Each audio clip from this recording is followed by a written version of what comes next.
కరెక్ట్గా August 1st, 2nd, 3rd 3 రోజులు ఉపవాస ప్రార్థన జరగబోతుంది. It's got be a wonderful time. Challenge me, it's got be a wonderful time. మాట ఇచ్చి ప్రారంభించమన్నాడు ఈ లార్డ్ చర్చ్. అప్పుడు ప్రారంభించింది. అంతకుముందు నేను లార్డ్ చర్చే పెట్టినాను. నేను దేవుడు అన్నాడు, నేను ఏర్పరుస్తాను, నేను చేయమన్నది చెయ్యి.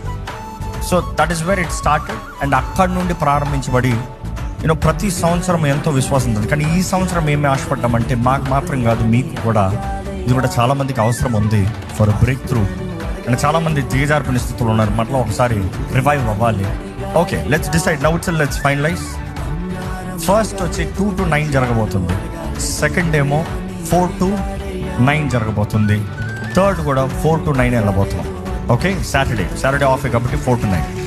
ఎంతసేపు దేవుని సన్నిధిలో ఆరాధిస్తూ ప్రార్థన చేసి ఆయన సన్నిధిలో తగ్గించుకుంటాం. అంతగా ఏ రకమైన ఉపవాసంలో ఉండండి, కానీ ఉపవాసం ఉండండి, తగ్గించుకుంటారండి దేవుని సన్నిధిలో. Look at the power, look at the break, look at what God is doing. And ముఖ్యంగా 1st, 2nd మా నాన్నగారు కూడా, జయపాల్ గారు కూడా మనతో ఉంటారు. ఆ కూడికలో మనతో కూడా ఉపవాస ప్రార్థనలో ఉండి మనల్ని నడిపించి బలపరుస్తానికి వారు కూడా ఆశతో వస్తున్నారు. So it's got be a wonderful time, packed time. దేవుడు ఎలాగ తన కార్యం జరిగిస్తాడో నేను ఆశతో ఎదురు చూస్తున్నాను. ఇక్కడే జరగబోతుంది కాబట్టి తప్పకుండా రమ్మని తెలియజేస్తున్నాను.